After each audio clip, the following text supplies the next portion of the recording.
السلام عليكم، ازيكم يا طلبة تالتة ثانوي؟ عاملين ايه؟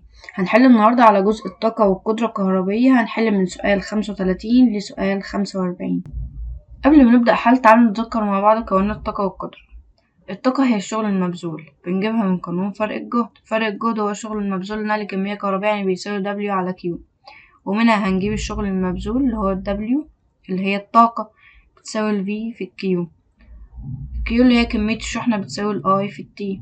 تعال نجيبها بدلالة كمية الشحنة هتساوي V I T. عندي ال V بتساوي ال I في ال R. تعال نجيبها بدلالة ال V هتساوي I، طب معايا كمان I اهي، يبقى I تربيع في ال R في الزمن. تعال نجيبها بدلالة ال I. ال I بتساوي ال V على R، يبقى هتساوي V معايا كمان V على ال R في الزمن. يبقى كده أنا معايا 4 قوانين للطاقة. طيب القدرة هي ايه؟ القدرة هي المعدل الزمني لاستهلاك طاقة اللي هي ال BW بتساوي ايه؟ الشغل المبذول على الزمن. تعال نعوض عنها، هنشيل دي ونعوض عنها بالأربع قوانين اللي احنا جبناها، يبقى هتبقى V في Q على الزمن، VI في T على T، يبقى دي هتروح مع دي، يبقى هتساوي ايه؟ يبقى هتساوي VI بس. وهنا برضو نفس الكلام هتساوي ايه؟ I تربيع في الR والزمن هيطير، وهنا هتساوي V تربيع على الR. تمام كده؟ تمام. يلا بينا نبدأ حل.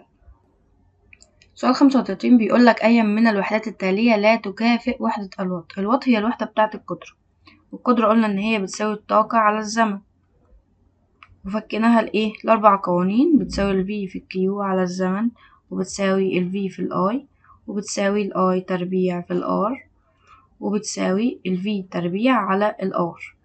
وحدتها الوات. بيكافئ ايه؟ من أول قانون هيكافئ الجول على الثانية، من القانون ده الفولت في الكولوم على الثانية.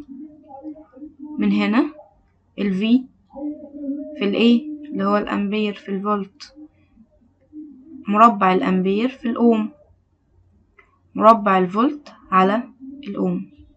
بص كده، الأول حاجة بيقولك جول على الثانية، معانا؟ أيوة معانا. الأمبير في الفولت، أيوة معانا. أمبير تربيع في الأوم، أيوة معانا. الفولت في مربع الأوم معانا؟ لأ مش معانا، يبقى هي دي الوحدة التي لا تكافئ الوات. سؤال 36 بيقولك في الدائرة المقابلة تكون القدرة المستهلكة في الدائرة هي. هو مديك ايه في الدايرة؟ مدينا ال R ومدينا ال V، ومحتاج القدرة اللي هي ال B. مديك ال R ومديك ال V، يبقى أنا هستخدم القانون اللي فيه ال V وال R اللي هو V تربيع على ال R هتساوي 10 تربيع على ال R اللي هي 5 هتساوي 20 واط. يبقى الإجابة هتبقى رقم ب. رقم 2 بيقولك الطاقة المستهلكة في الدائرة خلال 20 ثانية.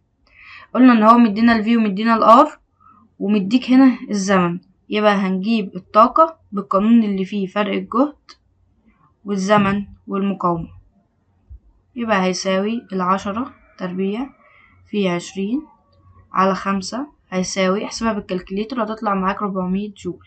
يبقى الإجابة هتبقى رقم ج. سؤال 37 بيقولك في أي من الأشكال التالية تكون القدرة المستهلكة في المقاومة أكبر. القدرة المستهلكة اللي هي البي هتساوي ايه؟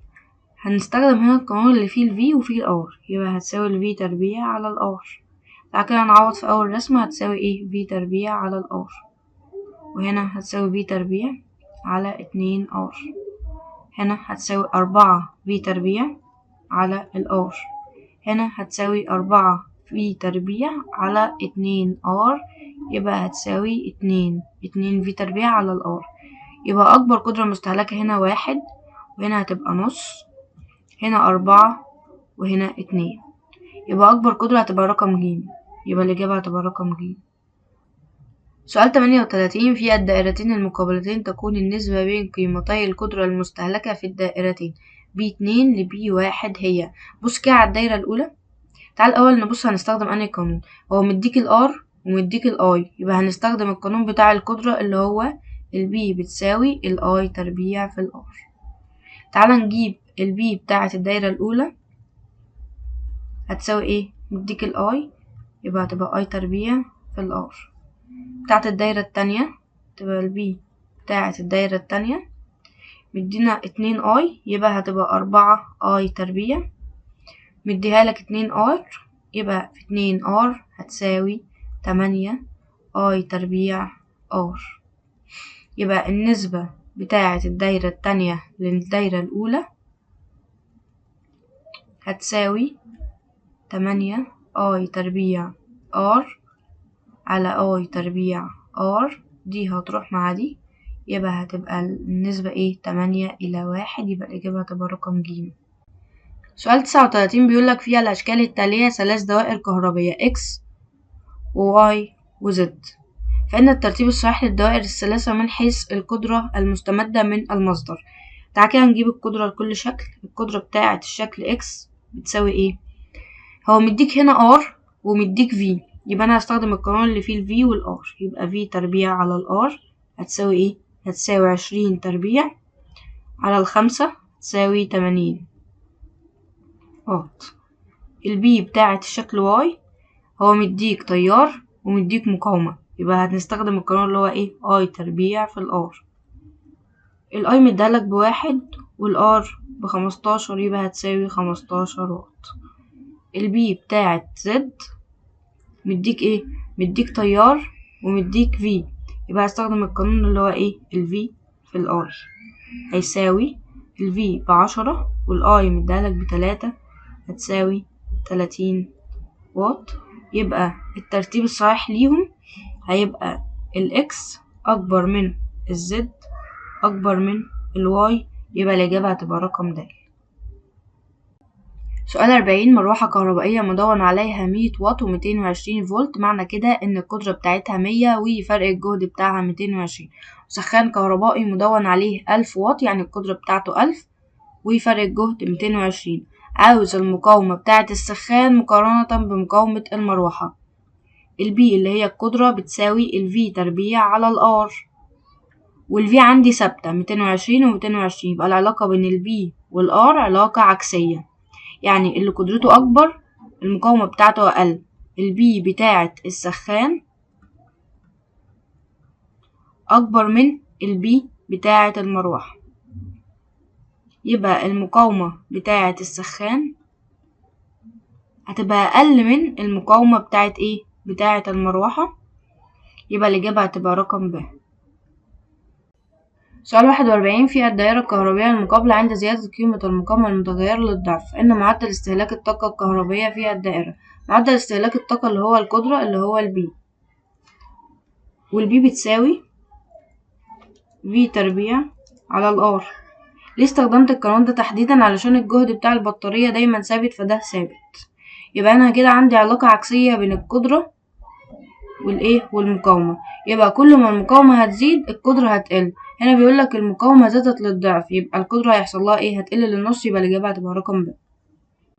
سؤال 42 الشكل البياني المقابل يعبر عن العلاقة بين القدرة المستهلكة في موصل ومربع شدة التيار المار فيه، فتكون قيمة المقاومة. شكل بياني يبقى هجيب الميل على طول، يبقى السلوب بيساوي هيكون البي على الاي تربيع. وانا عندي اصلا قانون للقدرة بيقولك ايه، بيقولك ان القدرة بتساوي الاي تربيع في الار، يبقى الاسلوب هيساوي ايه، يبقى من هنا دي هتروح الناحية التانية، يبقى الاسلوب هيساوي الار اللي هو المقاومة، يبقى المقاومة هتساوي ايه فرق السرعات على فرق السنات، يبقى 30 ناقص الزيرو على 6 ناقص زيرو هتساوي 5 اوم، يبقى الإجابة هتبقى رقم ب. سؤال 43 بيقولك أي من الأشكال البيانية التالية يعبر عن العلاقة بين القدرة المستهلكة في موصل يسري به تيار مستمر والزمن t. البي اللي هي القدرة بتساوي الW على t، والعلاقة بين الطاقة والزمن علاقة طردية، يعني كل ما الزمن هيزيد كل ما ما الشغل هيزيد معاه. يعني لو ده 1 ثانية وده كان 10 جول، لو ده بقى 2 ثانية ده هيزيد معاه ويبقى 20 جول، يبقى العلاقة بين القدرة والزمن علاقة ثابتة، يبقى الإجابة هتبقى رقم أ. سؤال 44 أي من الأشكال البيانية التالية يمثل العلاقة بين الطاقة المستهلكة في موصل يسري به تيار مستمر والزمن t. احنا قلنا في السؤال اللي فات إن الطاقة بتتناسب طردي مع الزمن، وده ليه؟ لأن الطاقة بتساوي ال VI T، يبقى العلاقة بينهم علاقة طردية. كل ما الزمن هيزيد كل ما ما الطاقة هتزيد معاه، يبقى العلاقة طردية، يبقى الإجابة هتبقى رقم ب. سؤال 45. الشكل المقابل يمثل دائرة كهربية، أي من الأشكال البيانية التالية يمثل العلاقة بين القدرة المستهلكة من المقاومة RV وقيمة المقاومة المأخوذة منها؟ الB بتساوي الV تربيع على الR، والV هنا مقدار ثابت لأن الجهد اللي جاي من البطارية دايما مقدار ثابت، يبقى العلاقة بين الB والR علاقة عكسية، يبقى الإجابة هتبقى رقم ألف.